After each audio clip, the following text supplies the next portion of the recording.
नमस्कार। दिल्ली के दिल कनॉट प्लेस से देश की आवाज जानने के लिए मैं यहां पहुंचा हूं। सऊद मोहम्मद खालिद, आप देख रहे हैं न्यूज़ 24 और देश की आवाज में आज हम ये जानने और समझने की कोशिश करेंगे कि आखिर देश में फर्जी बाबाओं को कैसे पहचाने, बाबाओं की इस देश में फर्जी बाबाओं का क्या काम और फर्जी बाबाओं के चंगुल में आखिर भोली भाली जनता कैसे आ जाती है। बता दें कि 16 साल पुराने मामले में गुरमीत राम रहीम को पंचकुला की सीबीआई अदालत कुछ ही देर में फैसला सुनाने वाली है और इस वक्त पंचकुला की सीबीआई अदालत में बाकायदा सजा की प्रक्रिया चल रही है, सजा सुनाए जाने की प्रक्रिया चल रही है कोर्ट में और कुछ ही देर में यह खबर सामने आ जाएगी कि आखिर गुरमीत राम रहीम को क्या सजा सुनाई गई। आपको बता दें कि पत्रकार और इस वक्त देखिए मुझे यह खबर बताई जा रही है, यह बताया भी जा रहा है कि जज इस वक्त फैसला लिख रहे हैं, कुछ ही देर के अंदर फैसला आ सकता है। आपको बता दें कि पत्रकार रामचंद्र छत्रपति की हत्या के मामले में गुरमीत राम रहीम को आज सीबीआई की पंचकुला अदालत जो है वो सजा सुना रही है और कुछ ही देर में सजा का ऐलान हो जाएगा। 11 जनवरी को गुरमीत राम रहीम समेत 4 आरोपियों को कोर्ट ने हत्या का दोषी माना था और अब यह अंदाजा लगाया जा रहा है कि उम्र कैद या फांसी की सजा सुनाई जा सकती है। और इस वक्त हमारे साथ हमारे संवाददाता चंडीगढ़ से विशाल एंग्रीश जुड़ चुके हैं, उनके पास चलते हैं। इस वक्त क्या ताजा अपडेट है विशाल, क्या जानकारी इस वक्त पंचकुला कोर्ट में क्या चल रहा है? फिलहाल दोनों पक्षों में बहस चल रही है। इससे पहले भी बहस चली थी और दोबारा से विलंब के बाद फिर से बहस शुरू हो गई और क्योंकि अदालत का समय 5 बजे तक का होता है, लेकिन लग रहा है कि लंबा चलेगा और अब से कुछ देर बाद ही फैसला आने की उम्मीद की जा रही है, क्योंकि सभी की नजरें पंचकुला अदालत के ऊपर ही लगी हुई हैं और लगातार ही सीबीआई के जो वकील है एसपीएस वर्मा वो डिमांड कर रहे हैं कि इन लोगों को फांसी की सजा दी जाए। अब ये अदालत के ऊपर होगा कि किस तरह की अदालत सजा देती है।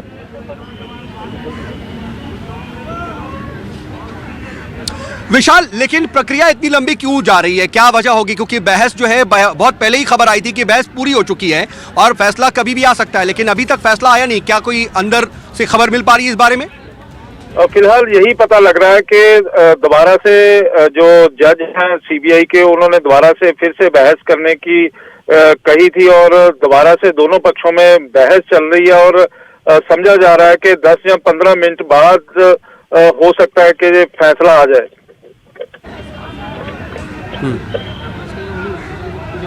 विशाल, कोई इस वक्त कयास लगाए जा रहे हैं क्या? किसी तरह का कोई कयास है कि इस वक्त क्या फैसला आ सकता है? क्योंकि फैसला, चलिए ठीक है विशाल, मैं आपके पास आऊंगा, आप वहां पर लगातार बने रहिए, ताजा अपडेट के लिए आपके पास जुड़ेंगे। लेकिन इस वक्त देश का मूड क्या है, आखिर देश की आवाज क्या है फर्जी बाबाओं के बारे में और बाबाओं के चंगुल में आखिर भोली भाली जनता क्यों आ जाती है, कैसे आ जाती है, इसको लेकर के हमारे साथ इस वक्त दिल्ली के कनॉट प्लेस में कुछ लोग मौजूद हैं, उनसे जानने समझने की कोशिश करते हैं। मैम जरा बताइए कि आखिर आपको क्या लगता है फर्जी बाबाओं के चंगुल में आखिर क्यों फंस जाती है जनता?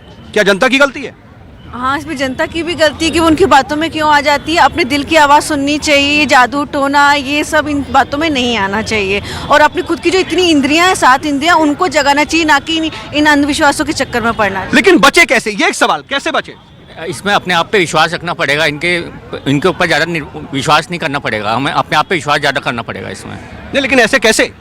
अपने आप पे ज़्यादा विश्वास करना पड़ेगा। आपको क्या लगता है सर, कैसे बचे? तो मैं ज़रा ब्रीफ में बताना चाहूँगा कि जो देश की जनता को और सरकार को अपनी राजनीतिक, सामाजिक, सांस्कृतिक और धार्मिक जो जिम्मेवारी है उनको समझने की ज़रूरत है। जो हिंदू है वो मंदिर में जाएगा, जो मुसलमान है मस्जिद में जाएगा, जो सिख है गुरुद्वारे में जाएगा। उसके अलावा जो देहधारी आदमी है उसको मानना बिल्कुल वर्जित है। सरकार की ये जिम्मेवारी है कि कोई भी उठ के संत बाबा बन जाता है और वोट बैंक के लिए राजनीतिक पार्टियाँ उसको प्रमोट करती हैं। उसी वजह से लोग चंगुल में फंसते हैं, क्योंकि लोग स्ट्रेस में हैं।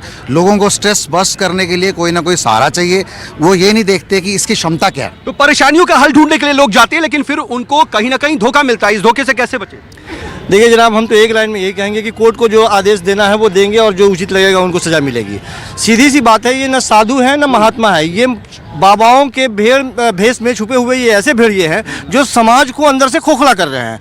सबसे बड़ी प्रॉब्लम ये है कि राजनीतिक गठबंधन से बने ये बाबा, उनको प्रश्रय देता कौन है? राजनीतिक गठबंधन वाले उनको प्रश्रय देते हैं और आप जैसे मीडिया वाले उनको हाईलाइट करते हैं, और तब जाके ये पिलर खड़ा होता है, और फिर ये समाज का शोषण करते हैं। 21वीं सदी के दरवाजे पे हम लोग खड़े आदमी, और आज भी हम अपने बहू बेटियों को बड़े आराम से उनके दरवाजे पर भेज देते हैं। सरकार क्या करे इसमें? हमें अपनी जिम्मेवारी निभानी होगी, हमें अपने घर को संभालना होगा, हमें अपने बच्चों को शिक्षित करना होगा। तो ये सबसे बड़ी चीज़। क्या राजनीति है इसके पीछे? क्या आपको लगता है? आपको भी? सर बिल्कुल सही है, इन्होंने बिल्कुल सही कहा। जब लोग इन बाबाओं के आश्रमों के अंदर जाते हैं तो जहाँ चप्पल उतार कर जाते हैं, वो अपना दिमाग निकाल कर रख जाते हैं।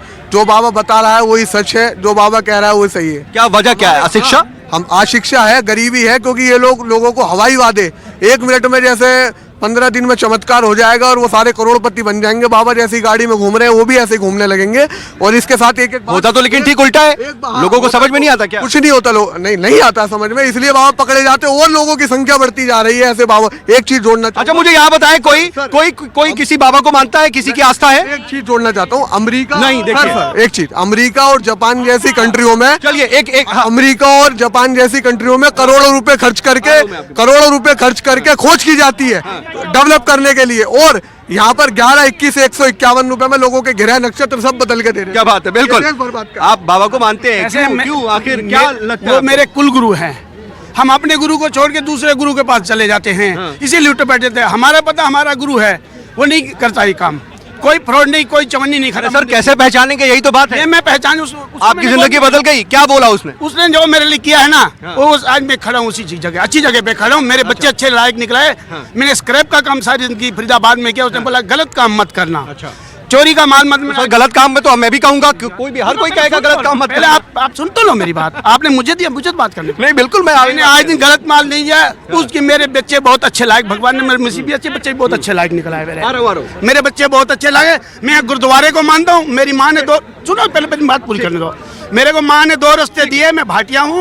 एक गुरुद्वारा दे गई है और एक गुरु। सर आप रहिए, आपके पास आता हूँ, मैं आपके पास आता हूँ। देखिए एक किसी बाबा के अनुयायी भी हमारे साथ मौजूद हैं, और यही हम चाहते हैं जानना कि आखिर क्यों लोग ऐसे चंगुल में पहुंच जाते हैं। लेकिन इन सब के बीच में एक सवाल ये जरूर है कि आखिर हनीप्रीत का क्या होगा अगर गुरमीत राम रहीम को उम्र कैद की सजा हो जाती है या फांसी हो जाती है, तो हनीप्रीत कैसे अपने दिन गुजारेगी? जरा एक रिपोर्ट आपको दिखाते हैं, उसके बाद ये चर्चा जारी रखेंगे।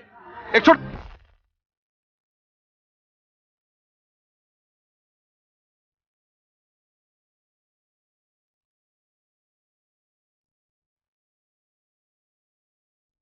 जल बिन मछली की तरह तड़पेगा वो,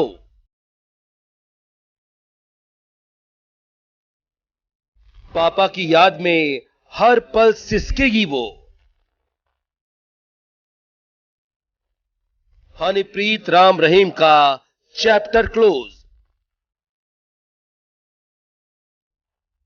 अब कभी नहीं होगा बाबा हनीप्रीत का मिलन।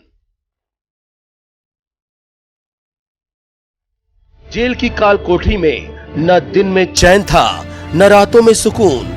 सपनों में भी सिर्फ एक ही नाम बड़बड़ाता, हनी हनी हनी। जेल के बिस्तर पर जब भी दर्द से कराहता, जुबां पर एक ही नाम आता, हनी हनी हनी।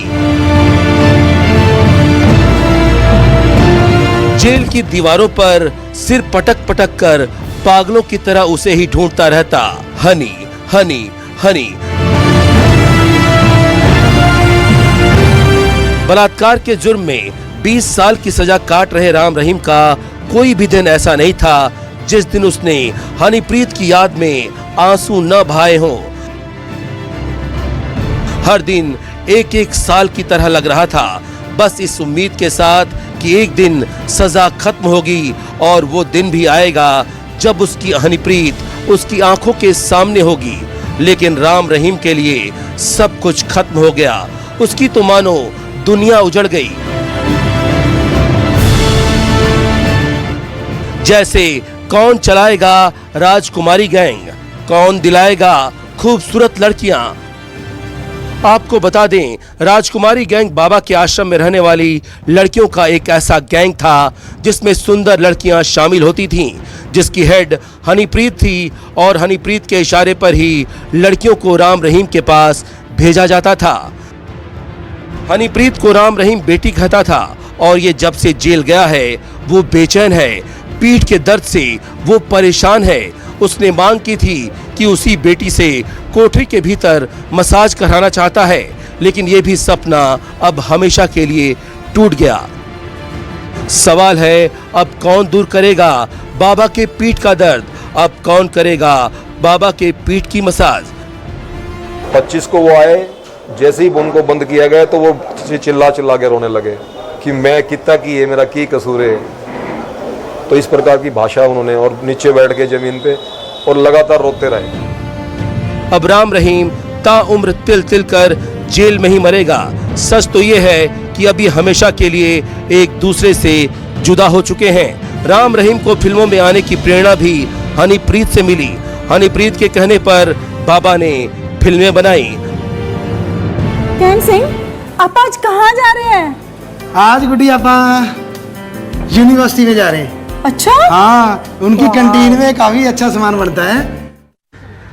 तो ये आपने देखा कि आखिर हनीप्रीत का क्या होगा, लेकिन इससे इतर सच यही है कि जिसने भी अपराध किया है, जिसने भी जुर्म किया है, जो दोषी है उसको सजा मिलनी चाहिए और कोर्ट गुरमीत राम रहीम को भी उसके गुनाहों की सजा कुछ ही देर के अंदर सुनाने वाली है। बहरहाल यहाँ पर हमारे साथ देखिए आम जनता मौजूद है और फर्जी बाबाओं के चंगुल से हम कैसे बचें और आखिर उनके चंगुल से बचने से अपने आप को कैसे बचाएं, ये हम उनसे एक और प्रतिक्रिया लेंगे, लेकिन एक छोटे से ब्रेक के बाद। कहीं जाइएगा मत, देखते रहिए न्यूज़ 24।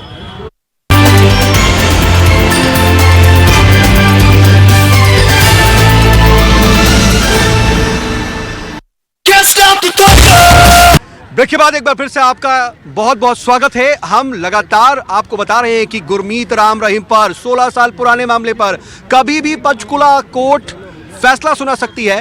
पंचकुला की सीबीआई अदालत में इस वक्त गुरमीत राम रहीम की किस्मत का फैसला लिखा जा रहा है और उसे आखिर क्या सजा मिलेगी कुछ ही देर के अंदर यह साफ हो जाएगा।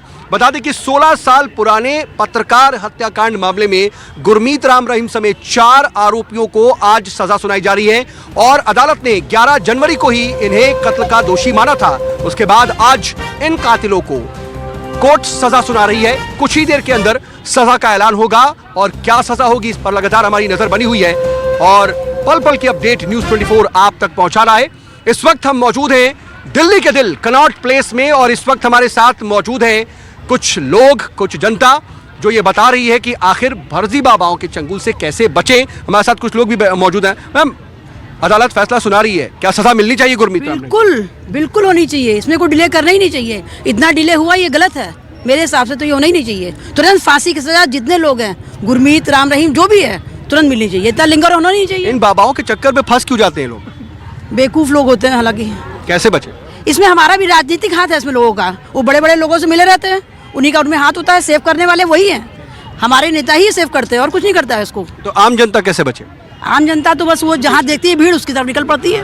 आप बताइए। ऑफ इलिटरेसी की वजह से ही ऐसा होता है जो भी है। अगर लोगों को अच्छे से शिक्षा मिले, उन्हें समझाया जाए कि इन लोगों के चक्कर में नहीं। लोग भी आते हैं इसमें, शिक्षित लोग भी आते हैं। वो तो उनका अपना ओपिनियन है ना। वो शिक्षित होने, ऐसे शिक्षित होने का कोई फायदा ही नहीं ना जब वो अपना पॉइंट ऑफ व्यू रख ही नहीं पाए। वो दूसरों के, वो पढ़े लिखे हैं, शिक्षित नहीं है। नाम के लिए, इस नाम के लिए डिग्री है उनके पास। कहते हैं ना पढ़े लिखे और शिक्षित में फर्क है। अपना ओपिनियन होना चाहिए ना कि आप किसको मानते हो, किसको नहीं मानते हो। नहीं तो आपको भी लगता है क्या सजा मिलनी चाहिए? ऑफ कोर्स मिलनी चाहिए। एक तो अनफॉर्चुनेटली है कि कब हुआ केस और अब मिल रही है सजा। ये हमारे हर चीज को बहुत लिंगर कर देते हैं, सजा देने में बहुत लिंगर और इसमें सबसे बड़ा हाथ जो होता है वो हम लोगों का होता है। हम लोग ही उन्हें साधु बनाते हैं, हम लोग इन्हें पूजते हैं, हम लोग इन्हें भगवान बनाते हैं और सबसे बड़ी गलती हम लोगों का होता है। अगर हम लोग ना उन्हें साधु बनाए, ना उन्हें भगवान बनाए तो वो आज इस जगह पे नहीं पहुंचेंगे। आज वो इस तरह लड़कियों का शोषण नहीं करेंगे जिस तरह वो लड़कियों का शोषण करते हैं। इसमें सबसे बड़ी योगदान हम लोगों का ही, यानी कि आत्म एक तरीके से जागरूकता लाने की जरूरत है। जागरूकता के साथ साथ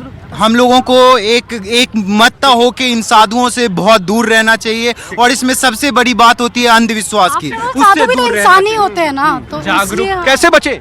तो ऑब्वियसली जागरूक हो, अंधविश्वास से बचे। नहीं तो क्या लगता है इतने मामले सामने आए और बहुत से बाबा एक्सपोज हुए, अब लोग अभी भी बस लोग सुधर जाए। अभी भी इतना कुछ देखने के बाद जागरूकता आएगी, बट वो 10 साल 15 साल आ जाएगी। बट मुझे यह है कि आप एक अनसंट आइडियोलॉजी पे अगर अंध होके इतना सारे भक्त हो सकते हैं, तो अगर बाबाओं को अच्छी तरह से मतलब बाबा अगर पढ़े लिखे हैं, तो वो अगर अपने पढ़े लिखे चीज़ को अगर समझा सके अपने भक्तों को, तो आप सोचिए ये देश का क्या हो सकता है। एक कुछ सही बात है, एक जोरदार ताली होनी इस पे। बिल्कुल सर, बाबाओं को जो स्वतंत्रता दी गई है ये खत्म करना चाहिए। जो धर्म की स्वतंत्रता दी गई है सबसे पहले इनको खत्म करना चाहिए और कानून में इसका प्रावधान करना चाहिए, संविधान में इसका प्रावधान। इनको फांसी का सजा ही तो करना ही चाहिए, इससे भी कोई बड़ा सजा हो तो वो भी करना चाहिए। चलिए, लोग जागरूक हो रहे हैं, इसमें कोई दो राय नहीं, और ये कह रहे हैं कि कहीं ना कहीं राजनीतिक संरक्षण इनको हासिल होता है, इसी वजह से ये अपनी दुकान चलाते हैं। हम फौरन रिएक्शन के लिए कुछ और लोगों के पास भी चलेंगे, लेकिन एक छोटे से ब्रेक पर जा रहे हैं, कहीं जाइएगा मत, न्यूज़ 24 पे बने रहिए।